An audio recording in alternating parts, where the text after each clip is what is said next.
Welcome to the West Ohio Conference Safe Sanctuaries Policy Overview. This video will walk through the West Ohio Conference recommended policies and procedures. We encourage you to gather your Safe Sanctuaries team to view this together. You will find a downloadable PDF of the West Ohio Conference recommended policies and procedures and many other helpful resources online at westohioumc.org/safesanctuaries. Please download a copy of the recommended policies and procedures before moving forward with this video. The West Ohio Conference recommended policy and procedures is written to meet basic expectations and standards of care for vulnerable populations that are set out by the state of Ohio and by the United Methodist Church. The recommended policy is also written in a way that your church can make minor edits and updates to fit your context and culture, but do not have to write a whole policy from scratch. We will walk through the four main sections of the recommended policy: the introduction, the statement of covenant, definitions, and recommended procedures. The introduction is the first part of your policy and often involves a scriptural foundation for safe sanctuaries in your congregation. The introduction may include recent statistics relevant to your congregation and context, and should clarify the intent of the policy. For an example of a succinct and effective introduction, please refer to the West Ohio Conference recommended policy and procedures. The second part of a Safe Sanctuaries policy is the statement of covenant. God gave us many examples of covenant. Covenant is a way to make an agreement with God and with God's people that we will use our best assets, wisdom, and collaboration to develop spaces and people who are safe and devoted to building up oaks of righteousness. The statement of covenant related with the recommended Safe Sanctuaries policy is one that clarifies your congregation's intentions around those you will serve through your ministries and those who serve in your ministries. For an example of a succinct and effective statement of covenant, please refer to the West Ohio Conference recommended policy and procedures. The third part of a Safe Sanctuaries policy should include definitions of terms that will be used throughout the policy. We recommend you define abuse, minors, vulnerable adults, and what supervision is. Check out the Safe Sanctuaries overview video for recommended definitions of abuse. You are also encouraged to provide definitions for any other concepts or terms used in your policy that are specific to your congregation's culture and context. For an example of a succinct and effective list of definitions, please refer to the West Ohio Conference recommended policy and procedures. The recommended procedures is the meat of your church's Safe Sanctuaries policy. The four aspects of the recommended procedures include screening of volunteers and staff, supervision by volunteers and staff, the process of responding and reporting allegations of abuse, and the work of the SPRC and trustees committees in relation to liability insurance and policy review. Let's look at recommendations for screening of volunteers and staff. Careful screening is one potential way to prevent abuse and exploitation of vulnerable persons. We recommend your volunteers complete a volunteer application and that volunteers and staff routinely complete a criminal background screening. What should be included in a volunteer application? We recommend staff and volunteers who may have regular or direct contact with children, youth, or vulnerable adults complete a volunteer application.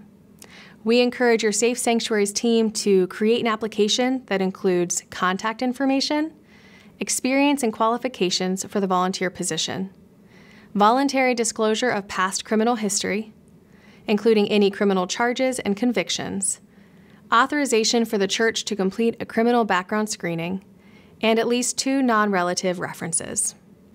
Considering perpetrators often seek out leadership roles, we strongly encourage any volunteer to demonstrate an active relationship with your local church for at least 6 months before beginning to be allowed to be in a supervisory role for children, youth, or vulnerable adults. In the case of a new staff hire, use critical reflection on the references provided to determine if the 6-month expectation can be waived. Please remember that every time your church acquires a new clergy person, it is imperative that they go through the Safe Sanctuaries process as well, including a background screening. Training in safe sanctuaries and background screenings for clergy happen at the local church level, not through the district or through the conference.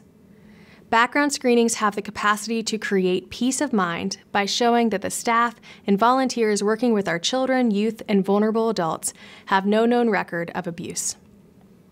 Let's clarify this right up front. Not all background screens are created equally. Your team will need to do some research to find out what companies provide the information you want to know about a new volunteer.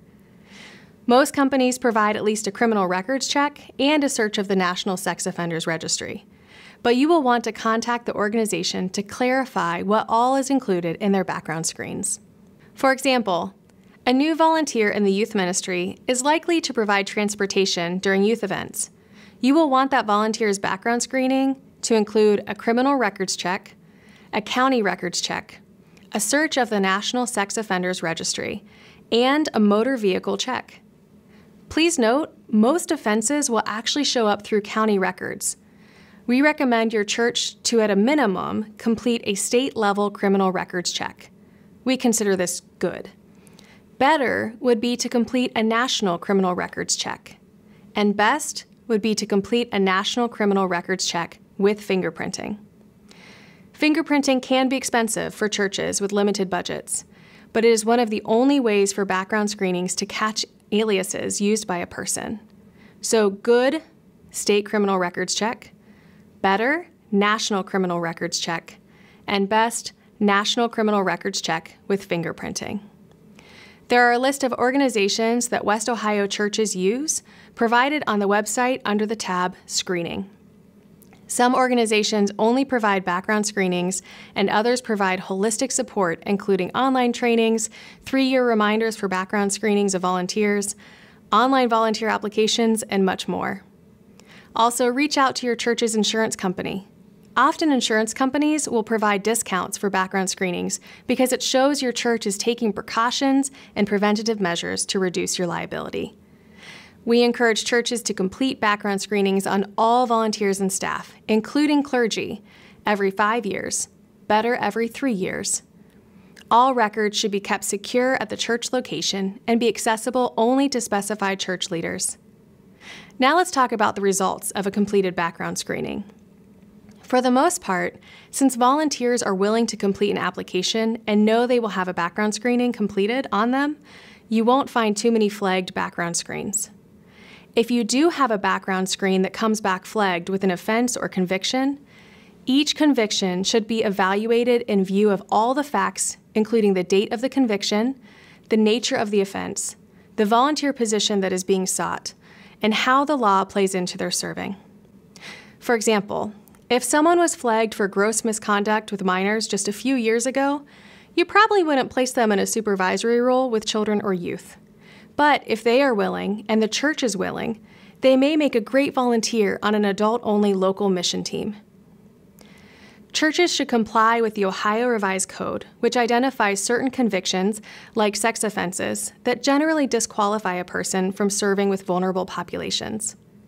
The specific Ohio Code is provided in the Recommended Policy and Procedures online. Please reach out to one of our Safe Sanctuaries trainers and your district leadership team to receive help writing a statement of understanding for persons with a criminal background who wish to work with or volunteer with your church. To recap, we encourage churches to screen every new volunteer by having them complete a volunteer application and by having every new and returning volunteer and staff member complete a background screening every 5 years, better every 3 years. Once your volunteers and staff have completed their application and cleared their background screening, it's time for them to take on leadership roles and provide supervision to children, youth, and vulnerable adults. Let's talk through recommendations for supervision. Supervision procedures are designed to reduce the possibility of abuse or exploitation of children, youth, and vulnerable adults, and to protect staff and volunteers from unfounded accusations. All volunteers and staff should receive training on your church's Safe Sanctuary policy when they begin serving, and it is recommended that volunteers and staff review the policy every year.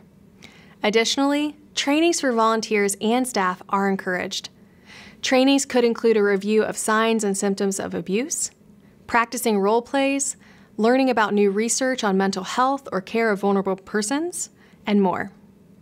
Another part of ongoing training for volunteers and staff includes the updated background screening that happens every 5 years, or better, every 3.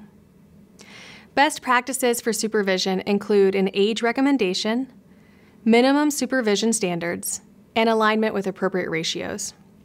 It is recommended that persons providing supervision to children, youth, and vulnerable populations be at least 18 years of age and maintain appropriate ratios for the age group that is being supervised.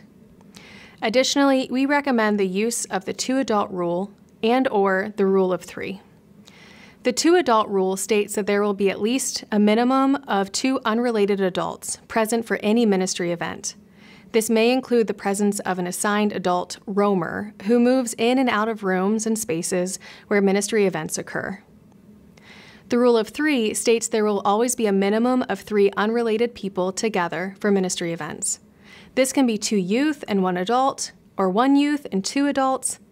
The rule of 3 can be followed for ministries with youth ages 12 and older. 12 years old is the legal age for being a witness in court. We understand these recommendations for supervision may seem limiting or even impossible for some of our West Ohio churches. Please do not write your policy to include these items if you cannot live into them fully. Please write your policy to show your greatest attempts to follow best practices in your congregation and through your ministries. For more guidance or to ask questions about supervision related with your church's culture and context, please work with a Safe Sanctuaries trainer and your district leadership team. Supervision also includes best practices for hosting events, transportation and overnight accommodations, and counseling. When hosting events, you are encouraged to gather appropriate contact information and make certain ministry events occur in open view. This can be accomplished through a standard registration form and making use of spaces with a viewing window, a glass panel in the door, a half-door configuration, or an open door. When transporting vulnerable populations for a church ministry event or activity, an additional unrelated adult should accompany the driver of the vehicle. Participation in events that involve transportation and overnight accommodations should require written and signed permission from parents or legal guardians. The last aspect of supervision we will discuss is counseling. Churches and the ministries we offer should provide a safe, warm space for children, youth, and vulnerable adults. Sometimes that means people open up to you with what's going on in their lives. Unless you are a professionally licensed counselor in the state of Ohio and are acting in that capacity at church, please limit all counseling-like conversations to 3 sessions, then refer the individual and their family to counseling from a licensed mental health worker. Clergy may offer pastoral counseling within the bounds of their training and the Ohio Revised Code concerning pastoral counseling. Let's recap. The first 3 areas of your written Safe Sanctuaries policy should include an introduction, a statement of covenant, and definitions. The 4th area is the recommended procedures, or how you will carry out your policy. We've discussed the first 2 areas of the recommended procedures, screening and supervision. Reverend Anne-Marie Carley will be going through the last 2 areas of the recommended procedures with you, the response plan and liability insurance and policy review. Thanks, Rebecca. Now let's look at the response plan. A quick, compassionate, and unified response to a reported incident of abuse is expected of all of our churches. We recommend your response plan include taking all allegations seriously, caring for the victim and attending to the alleged perpetrator, activating the chain of notification, making the report, documenting the incident, and providing continued care and healing. The first and most important step is that your team takes all allegations seriously. It is not our job to become a detective or a protector and try to solve the case or solve the problem for the victim. It is our job to listen deeply, ask clarifying questions to gather as much information as possible, and to then follow the steps required to report and best care for the victim. When someone tells you they have been neglected or abused, it can be hard to remain calm and focused on gathering the details. I'd like to encourage you to remember your question words as a way to gather appropriate information from the victim. Words like who is the perpetrator, and who else knows? What happened? Where did this happen? When did this happen? How often does this or did this happen? The last question is a question that we don't typically ask the victim, but we still need to know the answer. How can authorities contact the victim? The reasons we don't typically ask the victim are, first, we would hope that if this is a church event, you already have the contact information for the guardian of the child, youth, or vulnerable adult. And second, it is at the discretion of the response team to determine if the victim will be told a report has been made. Some victims may find solace in knowing a report is being made, and others may struggle with this information. We encourage you to have your volunteers and staff members role play, talking with a victim to gain as much information as possible. It is a best practice to reinforce the victim's courage in sharing their story. But please do not set up plans to remove the person from the alleged abuser. Your role is to report, not to solve the problem in that moment. The second step in the response plan is to care for the victim. If the victim needs immediate medical attention, seek appropriate medical care immediately. The third step of the response plan is to attend to the alleged perpetrator if they are on site or causing a dangerous situation. If the alleged perpetrator is on site or causing danger, contact local police authorities immediately and remove the accused from further involvement in ministry with vulnerable populations. The last part of Step 3 is to refrain from discussing details of the allegation with the alleged person. This step can seem dangerous and scary if the alleged is still on site. Please remember that this person, regardless of the truth of the allegations and their current reaction or behaviors to being asked to leave the property, is a beloved child of God and should be treated with appropriate dignity and respect. The police will do their job, and faith workers need to do their job, leading in love and following the response plan. The fourth step of the response plan is to activate the chain of notification. The chain of notification serves as a support in the reporting process, as well as the first steps towards needed communication concerning the allegation. Having been a children and youth pastor, there are some volunteers who will never be comfortable making a report call. So, it's important to build into our policy, through the chain of notification, who is to be contacted and when to ensure safety of the victim and emotional safety of the volunteer who is made aware of the allegation. Please keep in mind, once the chain of notification is activated, there are multiple people involved in the response, and all of these contacts and calls happen quickly, sometimes at the same time. Step 5 is making the report. Every person covered by the Safe Sanctuary policy is mandated by the policy to report known or suspected abuse up the chain. Reports should be made immediately upon hearing or presuming an allegation. The pastor, by virtue of profession, is a mandated reporter and will ensure child or adult protective services are contacted. Reports of alleged abuse of minors go to the Child Protective Services, and reports of alleged abuse of adults who require a guardian or may need assistance making decisions go to Adult Protective Services. Making a report is Step 5, but there is still more that will continue to unravel from activating the chain of notification. Step 6 is to document everything that has transpired. All written documentation should be factual, just telling what happened. No emotions or opinions should be recorded in the written documentation. If there are any media requests, it is important to work with the West Ohio Conference Director of Communications to figure out how to navigate that situation. The last step, Step 7, is to provide continued care of the victim and their family, as well as the alleged and the family of the alleged. Let's recap. If an allegation is made or abuse is suspected, your policy and the implementation of your policy should follow these 7 steps. 1. Take all allegations seriously. 2. Care for the victim. 3. Attend to the alleged perpetrator. 4. Activate the chain of notification. 5. Make the report.